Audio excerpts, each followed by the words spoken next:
Okay, listeners, for those of you who are watching this video, I have a very special guest with me today for the conversation. But before I introduce my guest, very quickly, this format of short videos from a Think Talent perspective, we do this as a service to the overall HR community. And this brings perspective from leaders across different functions in HR, across business. And the idea is that this becomes a community resource for all of us to learn from and reflect on. So let me very quickly introduce, Lipika Verma. So Lipika has been, of course, a very fond young colleague of mine, if I may say so. But more important is that she holds a very, very important global role within Schneider now. She's in charge of rewards and performance strategy as part of that COE lead for Schneider, and which is one of the global energy leaders, as you will well know, right? So Lipika, welcome to this conversation. Thank you, Vimal, and thanks for having me here. Thank you so much. Great. So, Lipika has done roles, of course, around general HR and HR BP kind of roles earlier in her career, worked across industries. But I think a lot of our experience also is in the rewards and compensation area, and that's what we're going to talk to you, Lipika, about. And we would be really interested in knowing, insights which are across the globe, because you've done work with multinationals and many of the roles you've held are actually global roles in the reward COE. So let me jump straight in, right? So when you look at top talent across the globe, what are you seeing in terms of principles, or if I may say emerging principles? What are companies actually thinking about? What are the cornerstones of how they are planning compensation for top talent? Mm-hmm. Okay, Vimal, so top talent anyways remains a priority for any organization, be it a medium-sized or a large-sized organization. And therefore, there's been a lot of emphasis from a rewards recognition side when it comes to this set of people. Right. And I've seen a bit of a change over the last few years when it comes to treating top talent. So initially, if you look at organizations, they were always being, there was a focus on keeping top talents on a slightly higher compa ratio, or probably peg them higher than your philosophy, whether it was keeping all employees on a 50th percentile or 75th percentile, and therefore pegging these people a little higher. But I think over the last few years, the approach on rewards and recognition has been on the total rewards philosophy. Okay. And therefore, it's not only compensation that companies have started to focus on. I think it's much larger in terms of a canvas. So while the comp philosophy pretty much remains the same, as in keeping them higher on the overall positioning of comp. There's a lot of focus on overall total rewards in terms of retention plans, in terms of special incentives, be it short-term incentive, be it long-term incentive.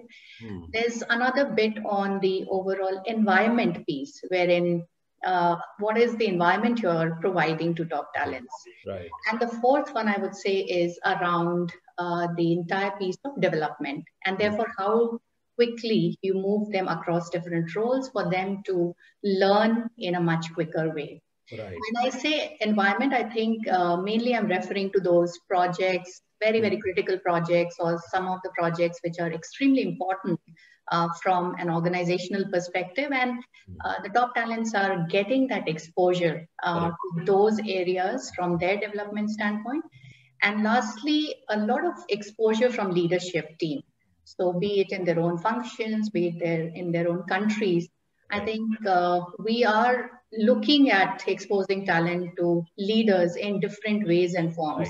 Right. So overall, I would say there's a focus that I've seen changing, not only from a comp standpoint, but really planning their retentions well from a short-term, long-term incentive. Secondly, their environment from a leadership exposure and different kinds of projects. And fourthly, from a overall development by exposing them to different roles and different projects, which are important. So much more holistic approach, if you will, in that sense, right? Absolutely.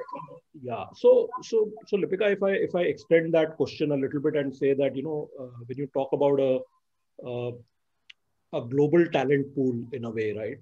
Do you see, and if I may take two different perspectives and ask your opinion on it. So One is that are you seeing in these principles difference between Indian companies versus global companies, number one? And also the other is the recipient, so if it's a Indian talent versus, let's say, somebody who's already moved around a lot, seen the world a little bit more, what I would call global talent, are there different perspectives they bring to the table, both from the company side as well as from a individual side? Mm-hmm. So touching upon the first aspect from the company side, I think by and large things remain the same, Bimal. But I think as compared to Indian organizations, when you look at global organizations, I think the performance-based incentive, or we may call it as variable pay, that's something which is a little more substantial in a global setup, because I think somewhere that linkage to performance is relatively on a higher side. And this is seen when you hire talent from other Indian organizations where probably the variable pay component would be slightly less. Right. The other aspect has been hugely on recognition, and there's a huge focus. I mean, I would say it's there in Indian companies as well, but from a global organization, I think more around social recognition.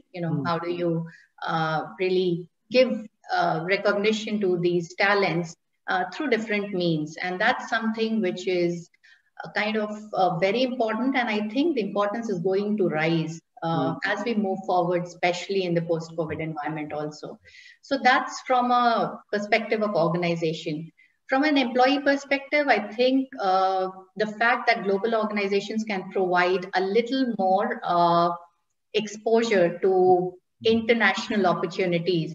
Right. And therefore, a lot of global roles can be done from different countries as well. So those are things that I see as an additional opportunity for global companies, because they have the flexibility of basing a lot of global roles. They have the flexibility of moving people around and giving international assignments, especially in this context of companies where they are wanting to save cost and not really having international assignments to a very large number. So I think it's a win-win for employees as well and the organization. But while the principles pretty much remains the same, I think the construct of total rewards, when you say in terms of global organizations, slightly is different from Indian companies. I think on a slightly different note, Lipika, are you also seeing mobility getting impacted of global talent significantly? Particularly in this post-COVID era, and I'll break that question into two parts. So one is that in terms of compensation principles itself, are you seeing something different will emerge post-COVID? And secondly, on the mobility front for talent, linked to that whole rewards and compensation piece, but in general, that whole holistic piece you talked about, are you seeing, or let me ask that as a more open question, what kind of things will you see emerging?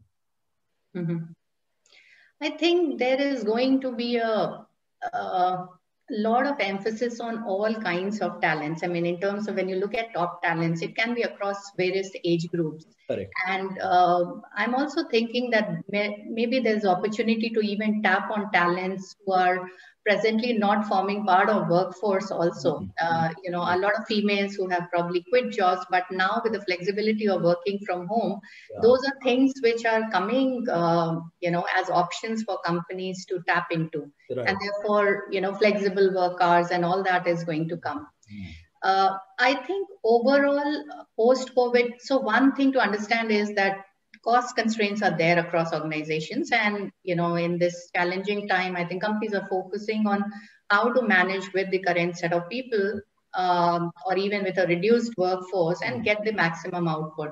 And therefore, to that extent, how do you leverage this global pool of talents, not only, from middle level management or junior level, but I think there's a lot of focus even on silver talent, as they call it, which means people who are in the older age group. Yeah, gray-haired like me. Gray-haired like like you and me also to some extent. And, prior to their retirement, probably 10 to 12 years prior to their retirement time, how do you focus on that talent? Because experience is also key. And therefore, how do you mix and merge that talent across age groups and get them to do jobs or get them to do projects which are extremely beneficial for a company? And are you, if I just extend that question to mobility, do you think mobility of talent will increase or decrease? And I know it's a very broad brush question, but Yeah. it's an interesting question to ask that, now with, the mindset of remote working getting established much more than it was perhaps pre-COVID. In general, will companies still look to move people, or will they say, these jobs can be done remotely, and therefore why should I incur the cost of moving people around, except maybe for few jobs and roles? Yeah. What's your sense? Yeah, so I think there are multiple things which are, in progress today. I mean, from a cost reduction perspective, companies are really looking at placing a lot of global jobs across different countries, because virtual way of working is becoming a norm. And therefore, I think when you merge these two things of cost as well as moving talent, international mobility, we are seeing anyways on a slight decline across companies. And that's going to be much more as we move forward, because the cost of international mobility is pretty high for organizations. And therefore, I think they would be encouraging people to work out of their locations. Yeah. At the same time, it's, I think, a good thing even for employees, because they have the flexibility of choosing the location that they want to. Correct. The other thought which I have is, I think going forward, when you look at a lot of new people or new talents or young age talent, they would also want to be exposed to different countries. And instead of putting them across on international assignee kind of thing, I think companies will be promoting moving these talents basis what the talent actually wants. I want to work in this country for 2 years and then move to this country for 2 years and get that international exposure on a local package as well. So those are things which will become more prevalent, because if you're hiring people on a local contract, then it's as good as hiring a local, and companies will not shy away from that. So I even think that that's going to be something which will pick up in future. Well, that's an interesting point, because what you're effectively saying is that, mobility could still be there, but it will not be as costly as it has been in the past, number one. And number two, lifestyles which younger population is now looking for would actually determine, what kind of employment practices will potentially emerge in that sense. Yeah, absolutely. You summed it very well, Vimal. Yeah. No, great point. Okay, different topic altogether, Lipika, slightly different, not altogether different, but slightly different. See, there's a lot of discussion about, gig working. Okay, and that's of course the semantic, but more important is temporary jobs. People work on a project or whatever it is and come in. And I think that is going to have implication on this whole rewards and compensation area in a completely different way. So what kind of things are you seeing emerging as work becomes more fragmented? People are also like you rightly pointed out, a lot of younger people, want to say, I'll work for 6 months, take a break for 3 months, and then, or parallelly, I want to work for 3 different projects for 3 different companies. So all of these are emerging paradigms in a way. They've always been there, but I think they're getting accelerated. So from a rewards point of view, what are you seeing in that space? Yeah, I think this is a very, very interesting area, and at the same time very challenging, because it's going to be something new that we guys as rewards community are going to work on. Because so far there are people who are working on part-time basis and things like that. But I think what's going to be more of a normal going forward is when there are projects which gets advertised in companies, 4 people come together for that project, and then they complete that project and move on to something else. And that's exactly, gig economy is talking about, or when you talk about alternate workforce, that's what we will be seeing. Now, for us as an HR community, the challenge remains, how do you really reward and recognize such team efforts? So what I'm thinking is that, one, of course, somewhere technology should be supporting it in terms of making something which is very agile and, simplified version of not really a performance management tool, but, something similar where you can manage the performance of, group of people coming together and in a very simple manner. And that's one piece. Second is, I think their entire emphasis on team effort and team achievement is going to be higher as compared to today's context, when we are heavily focusing on individual achievement. Because when you're talking about teams, and that too agile teams, my thought is that there will be base compensation for the position that the person is working for, but on top of it, it's going to be a combined effort recognized together, or combined effort rewarded together, because that's going to be the future. So this, conceptually, while it's okay, but I think somewhere to make it operational is something that companies are working on. And even we are trying to see how do we get all these things together to come up with support from technology to make sure that you are really getting gig workers together, working on a project, dismantling it, moving on to something else, and at the same time, truly rewarding them and recognizing them on the go in an agile way. Yeah, it's interesting because, I was speaking to somebody, and, as we come to the end of this conversation, because just a couple of points I thought I'll make, and then ask you one last question later. But one of the companies I do some consulting work for, actually they're trying to develop a model where the gig workers and they have a lot of people who are specialized in technology terms who work with them. They will actually rate the company on how good they feel on getting rewarded when they work on a project. And they want to create an algorithm out of it where they also get internal data on team performance and individual performance of this particular gig worker.